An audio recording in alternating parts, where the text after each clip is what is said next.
The engine noise died exactly 400 meters short of the designated drop point, and the silence that followed was louder than any explosion. It wasn't a mechanical failure, it was a choice, a strategic halt made by men who understood that the last mile is the most dangerous. You remember the smell of diesel and stale sweat instantly giving way to the crisp, metallic tang of cold, foreign air. You were young then, barely 2 weeks off the transport ship, your gear still smelling faintly of new synthetics and institutional cleaning agents. You slid out the rear ramp of the APC, low and fast, the weight of your rifle feeling both reassuring and utterly insufficient. Sergeant Kaine, a man whose face looked carved from granite and dust, gave you a single, slow nod, the only permission you needed to breathe. We were supposed to be securing a temporary communications relay in a part of the city nobody wanted, a gray smear on the map where everything looked the same. Broken concrete, skeletal remains of buildings, and the pervasive, silent hostility that settled over the landscape like fog. We moved in a tight, practiced file, skirting the edges of the main boulevard. The sun, if it was even visible, was just a pale wash behind the perpetual smog. Every step felt rehearsed, yet every shadow held a possibility of finality. The mission was simple, routine even, but routine is a lie told to comfort the inexperienced. Sergeant Kaine had told us once, the universe hates routine. It uses comfort as bait, and we took the bait. The moment we passed the 5th ruined street sign, the air changed. It wasn't sound, it was a shift in pressure, a tension that vibrated through the soles of your boots. Kaine stopped, hand raised, the whole world freezing around his command. He didn't speak. He didn't need to. You saw it then, the single flicker of reflected light from a high window, too high to be accidental, too brief to be ignored. It was the signal, not for us, but for them. Before Kaine could even drop his hand to issue the retraction command, the world dissolved. The first rounds didn't sound like crackling whips, they sounded like tearing fabric, heavy caliber ripping through the silence, followed by the shattering echo of glass and concrete. We were caught perfectly in the open, positioned exactly where any standard manual would tell you to be. It was textbook placement for the defenders. The air immediately turned hot and thick, filled with pulverized dust and the sickly sweet scent of high explosives. You instinctively dropped, pressing yourself into the only available cover, a narrow, shattered curb. And in that instant, you realized the true meaning of exposure. There was nowhere to go. There was only now, and the incoming fire was absolute, total, and utterly inescapable. This wasn't a skirmish, it was an execution attempt, and we were trapped squarely in the kill zone. The roaring crescendo of automatic fire was already peaking, confirming that their plan had worked flawlessly. The lesson started here, etched not in ink, but in the white-hot terror gripping your chest. The disorientation was physical, a punch to the gut that stole your breath and temporarily scrambled your senses. You blinked rapidly, trying to clear the dust and the adrenaline-induced blurring from your vision. Everything was noise, painful, concussive noise that vibrated inside your skull, overriding rational thought. The only reality was the continuous stuttering rhythm of heavy machine guns, punctuated by the sharper, closer retort of assault rifles, all focused squarely on the 20-meter stretch of cracked asphalt where you lay. You could feel the impacts, not on your body, thankfully, but in the immediate surroundings. Concrete fragments sprayed your helmet and shoulders like tiny, angry hornets. A heavy round struck the asphalt inches from your head, creating a momentary geyser of dust and heat that choked you. You coughed, tasting the metallic, alkaline dust, and fought the urge to empty your weapon in a blind, desperate counterattack. That was the instinct that training taught you to override, panic, demanding action. Sergeant Kaine, however, was a silhouette of absolute stillness 5 feet ahead of you. He hadn't fired a single round. He was simply waiting, watching, listening to the cacophony. That stillness, surrounded by terminal chaos, was terrifying. You saw Private Jensen, who had been right next to Kaine, twitch once, try to raise his head, and then simply slump.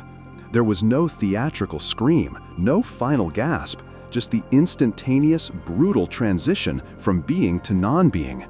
It was too fast, too efficient. The enemy fire didn't even acknowledge the hit. The sustained barrage continued, sweeping the area indiscriminately, ensuring that no one could move or check on the casualty. That was the second realization. They weren't trying to scare us off. They were systematically sterilizing the area. They knew exactly where we were, and they controlled every axis of fire. Moving an inch was signing your own death warrant. The sheer volume of fire told you that this was not a handful of opportunistic fighters. This was a well-prepared ambush involving multiple entrenched positions. You tried to peer past the haze, confirming the positions. High, shattered windows in the north, a ruined vehicle hulk providing suppression fire from the east, and an unnerving lack of response from the presumed south, which meant they were waiting for us to try and run that way. Your heart hammered against your ribs, a drum solo of pure fear. You felt the cold, hard certainty that you would die here, pinned against this curb, choked by dust, watching the world explode around you. The training kicked in then, not the fire and maneuver drills, but the deep, foundational instruction about conservation of resources and focus on breathing. Slow the heart, filter the noise, find the pattern in the chaos. But even as you focused on the steady inhale, exhale, the overwhelming reality remained. There was no way out, and the lesson of the kill zone was being taught in rounds per minute. The curb proved temporary, its structural integrity giving way under sustained heavy fire. You felt the concrete shudder and crumble, forcing you to pull back slightly, scraping yourself against the jagged foundation of what had once been a wall. Kaine finally moved, but only to slide 3 feet sideways into a shallow alcove, the entrance to a defunct service stairwell barely large enough for 2 people pressed tight. He gestured sharply, an economical movement that meant now, fast. You didn't hesitate, covering the 3 feet in a low, agonizing crawl. The shift in cover, while minimal, offered psychological relief. Inside the alcove, the noise was still deafening, but it was refracted, slightly muffled by the remaining stonework. It smelled like decay, rust, and damp earth. You were pressed shoulder to shoulder with Kaine, your breathing ragged, his eerily calm. He hadn't said a word since the ambush started. His eyes, however, were wide and focused, darting between the narrow slit of the opening and the internal indicators on his rifle. The kill zone outside was a firestorm, a perpetual storm of metal flying horizontally. If you were standing, you'd be shredded in seconds. If you ran, you'd be clipped within 5 steps. We were truly caged. The realization of the enemy's efficiency was chilling. They hadn't wasted ammo spraying the entire building. They had zeroed in on the exact patch of ground where we had been caught. They were patient, knowing that the fear and the relentless pressure would eventually force us into a panic move. Kaine finally leaned in, his voice a low, gravelly whisper that barely cut through the racket. "They're not trying to kill us fast," he said, his breath warm against your ear. "They're trying to make us stupid. They want us to burn our reserves, break contact, and run into their secondary fire." You nodded, the simple truth of it hitting you harder than any bullet. The kill zone wasn't just physical, it was psychological warfare designed to strip away discipline. The lesson here was not about suppressive fire or tactical retreat. It was about stillness. It was about enduring the terror of being a stationary target. It was about forcing the enemy to make the mistake of assuming victory, of becoming complacent. Every fiber of your being screamed to return fire, to shift position, to do something. But Kaine's presence was a dampener on panic. He was teaching you that sometimes the only move is the non-move. You checked your weapon, counting magazines, regulating your breathing. The minutes dragged into an eternity, marked only by the repetitive, punishing cycle of incoming fire. Outside, the dust was slowly beginning to settle in places where the fire was slightly lighter, hinting at the potential lull, the breath they might take before the next organized volley. We had to wait for the exhaustion, theirs or ours, to provide the opening. The waiting became the crucible. It wasn't passive. It was an aggressive act of willpower. Every muscle was tense, ready to spring, yet held immobile by Kaine's silent command. Time warped. 5 minutes felt like an hour of intense physical exertion. You started to notice the subtle rhythms of the ambush, the pulse of the enemy fire. The heavy machine gun, positioned somewhere high and northwest, fired in sustained 10-second bursts, followed by a 4-second pause, a necessary barrel cooldown. The flanking fire from the east was more sporadic, rifle fire clearly marking movement or perceived movement. You realized they weren't firing at us anymore, not precisely. They were simply maintaining a density of fire over the area to ensure no one stood up. It was control through violence, not directed aggression. Your eyes adapted to the reduced light inside the alcove, and you started noticing details you had missed during the initial shock. The specific scorch marks on Kaine's helmet, the way his knuckles were white where he gripped his rifle, the faint, acrid smell of ozone lingering near the entrance. The lesson intensified as you became an observer rather than a participant. You watched the dust particles swirl in the shafts of light filtering through the wreckage, mesmerized by their slow dance, a stark contrast to the brutal speed of the incoming rounds. You started mentally cataloging the sounds, the difference between a round hitting concrete, a sharp, definitive slap, versus metal, a high-pitched ping, versus dirt, a muffled thump. This information was useless right now, but it was data, and collecting data was a way to keep the panic tethered. You saw the enemy make their first small mistake. A burst of automatic fire from the north was noticeably lower, closer to the ground, almost scraping the curb line. They were getting bored. They were assuming we were dead or critically wounded and were dropping their aiming points, perhaps checking for corpses. Kaine subtly adjusted his position, shifting his center of gravity just an inch. He was anticipating the lull, not the next burst. The older soldiers, the ones who survived multiple deployments, they never looked for the moment of peace. They looked for the moment the enemy got lazy. Kaine's stillness forced you to reflect on all the kinetic, adrenaline-fueled training exercises designed to instill immediate aggression. None of that mattered here. Aggression would have killed us instantly. Survival demanded something counterintuitive: surrender to the environment, accept the cage, and wait for the jailer to blink. It was the hardest thing you had ever done in your life, sitting utterly exposed yet perfectly hidden, knowing that your life depended on doing nothing. The psychological strain of absolute helplessness began to erode the edges of your sanity. The sheer length of time, 30 minutes, perhaps 40, it was impossible to tell, spent listening to death hammer the walls around you, started twisting your perception of reality. You found yourself staring at the frayed edge of Kaine's web gear, fixating on a small tear, inventing entire histories for how he got that tear. Your mind, seeking refuge from the immediate trauma, drifted far away, back to memories of unremarkable comfort. The squeak of a floorboard back home, the taste of cheap coffee, the dull roar of highway traffic, the symphony of safety. The contrast was a crushing weight. Here, the only sound was the deliberate attempt to erase you. You wondered about Jensen, who lay just outside, and felt the hot, ugly surge of survivor's guilt.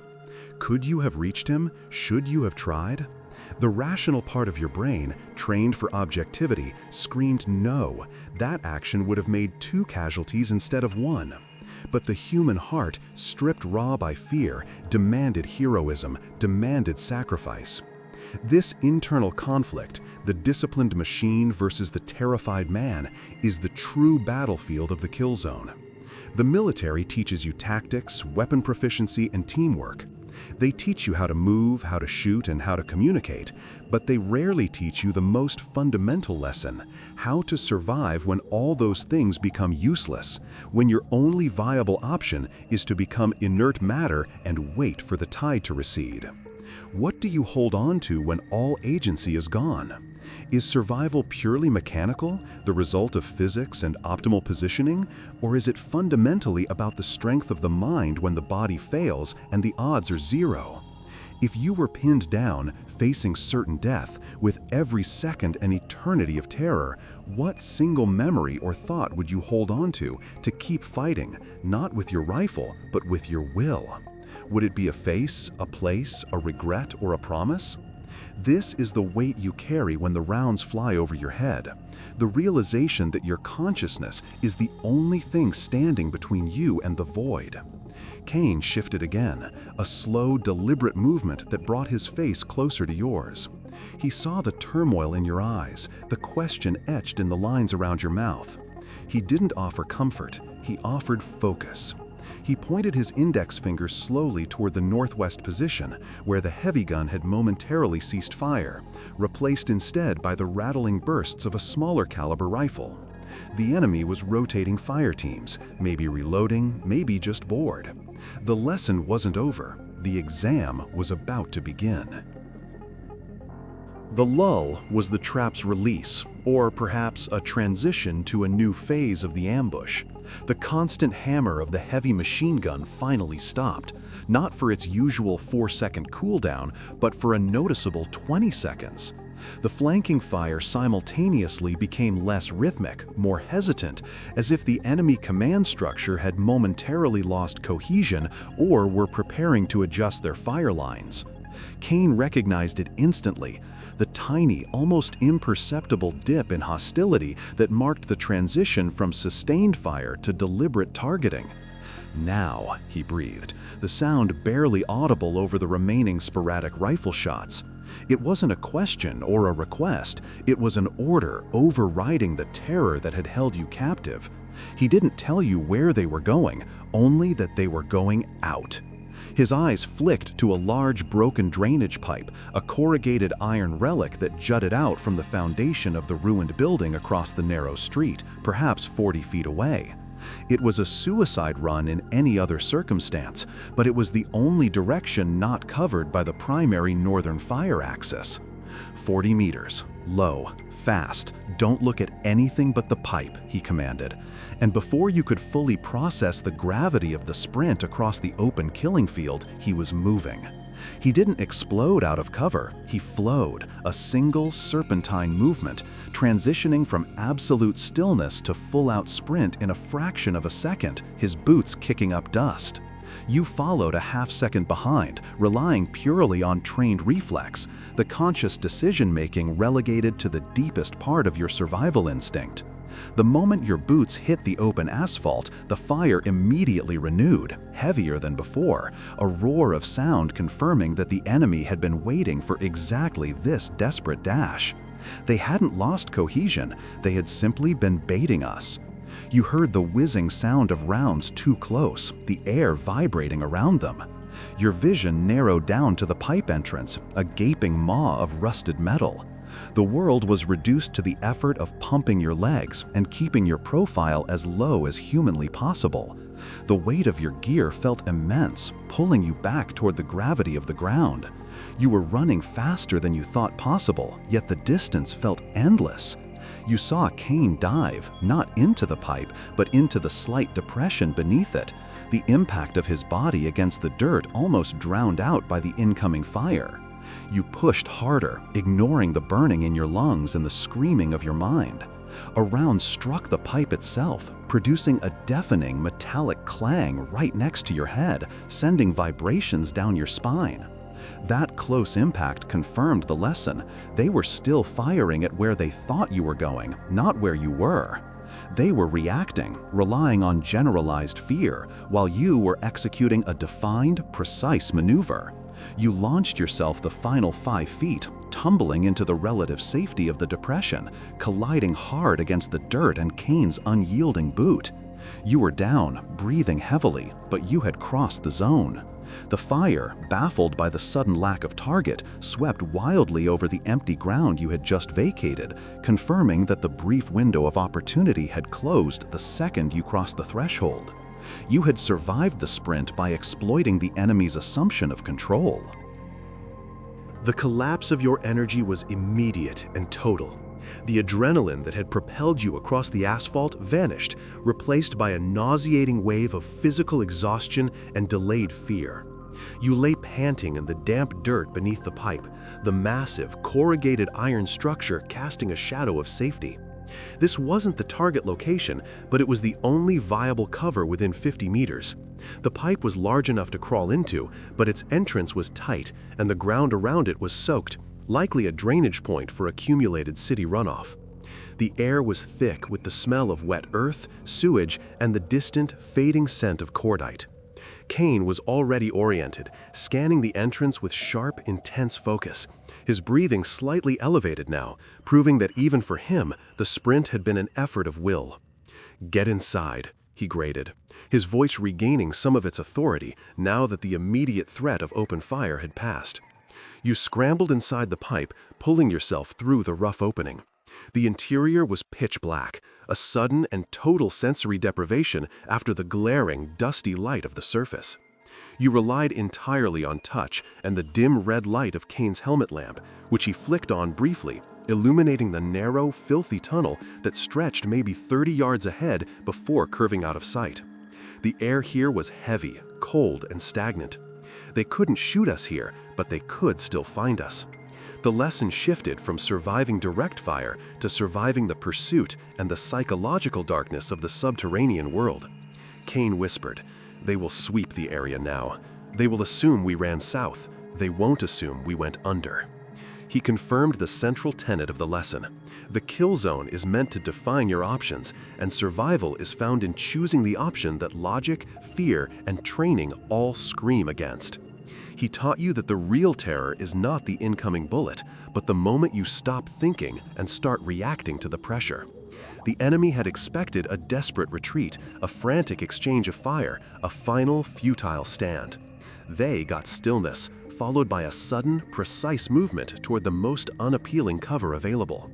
Now, deep within the clammy, suffocating confines of the drain pipe, the true weight of the ordeal began to settle. Every muscle ached, and the raw fear that had been suppressed by adrenaline began to leak back in. The fight was over, but the escape had just begun.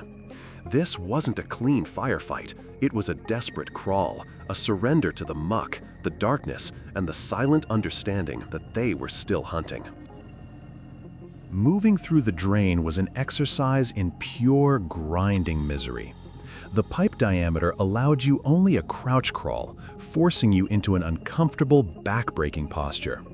The floor was covered in a thick, noxious silt that soaked through your uniform almost immediately, making every movement slimy and laborious. Kaine led the way, his movements still economical, his pace agonizingly slow but relentlessly steady. The slow, methodical progress was the antithesis of the surface battle, yet equally demanding. Here, the threat was not instantaneous death, but sustained exhaustion and the risk of exposure if they were forced to surface prematurely. You started noticing the small, internal victories required just to continue, pushing past the urge to stop, forcing the next foot forward when your knees screamed in protest, ignoring the cold, damp chill that seeped into your bones. The silence was the new antagonist. On the surface, the noise was paralyzing. Down here, the silence amplified every small sound. The splash of your boots in the muck, the faint metallic clink of gear, the ragged sound of your own breathing. Each sound felt dangerously loud, a beacon advertising your location to anything or anyone above. Kaine would pause every 50 feet, listening intently, his body language communicating volumes without a single word. He was listening for footsteps above, for the rumble of vehicles, for any indication that the hunters were closing in. This segment of the journey taught you that endurance often triumphs over heroism. There was nothing glorious about crawling through sewage, wet and filthy, fighting nausea and claustrophobia. But this quiet, ugly effort was what separated the living from the dead. It was the sustained, monotonous commitment to survival when the adrenaline had evaporated and only grim determination remained. You learned that the greatest acts of bravery are often the quietest. The simple, unwavering commitment to keep going when every instinct tells you to lie down and surrender. Hours bled together in the damp darkness. You stopped thinking about the ambush, focusing instead on the small, immediate goal. Reach the next bend, stay close to Kaine, keep the rifle clean and operational. The lessons of the kill zone continued to unfold. First, stillness in chaos. Now, relentless, humble movement in silence. After what felt like an entire night spent navigating the twisting, subterranean maze, Kaine finally stopped, holding up a clenched fist, the signal for absolute halt. He pointed his light upward, revealing a barely visible seam where the pipe passed under a slightly wider utility corridor. He pressed his ear against the metal wall, listening for a full 2 minutes.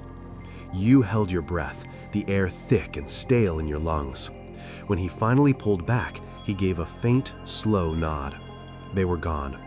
The pursuit had moved above ground, sweeping the presumed line of retreat just as he had predicted.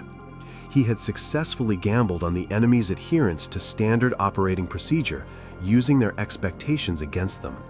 We were now several blocks away from the original kill zone, far enough that the faint rumble of the city sounded almost peaceful.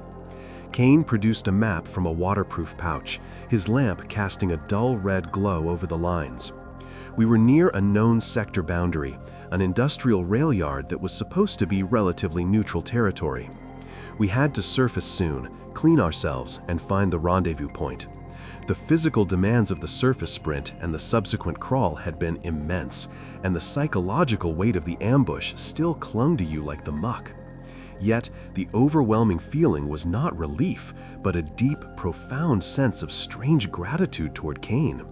He hadn't fought the kill zone, he had navigated it.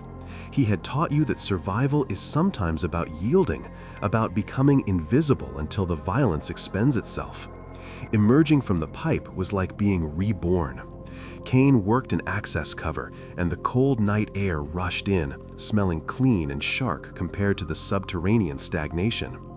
You scrambled out into the abandoned rail yard, your uniform thick with grime, shivering in the sudden exposure.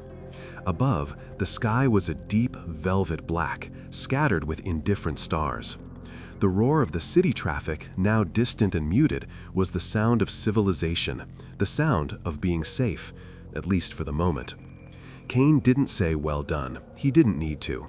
He simply handed you a pre-packaged field ration and pointed toward the eastern fence line, already moving. The lesson wasn't over. Survival was continuous. We spent the next few hours moving with a deliberate, agonizing caution through the skeletal remains of the rail yard. Every shadow was scrutinized, every sound cataloged. The fatigue was a lead weight in your limbs, but the residual tension from the ambush kept you sharp.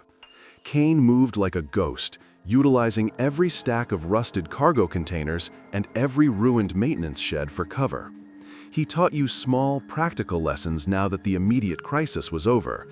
How to walk silently on gravel, how to breathe deeply to keep the cold from settling in your chest, how to use the urban echo to determine the presence and direction of movement miles away. As the first pale, sickly light of dawn began to touch the eastern horizon, bathing the scarred landscape in hues of gray and faint purple, we found a temporary hideaway in a collapsed water tower structure, a secure, elevated position with a wide field of view. It was there, sharing the last drops of bottled water, that Kaine finally spoke about what had happened, not as a reprimand, but as a summary of the syllabus. They train you to fight, because that's what you're paid for. But the actual fight, the one that matters, is over in 30 seconds.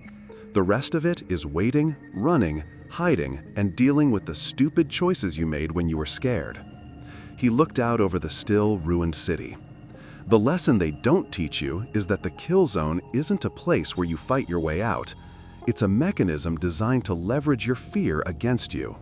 They overload your senses, they remove your cover, and they wait for you to panic and make a predictable, aggressive mistake. You survived because you chose stillness over action, because you allowed the chaos to exhaust itself instead of trying to match its energy. When you surrender the need to react, you regain the power to choose. That's the real trick to staying alive in a world that wants you dead.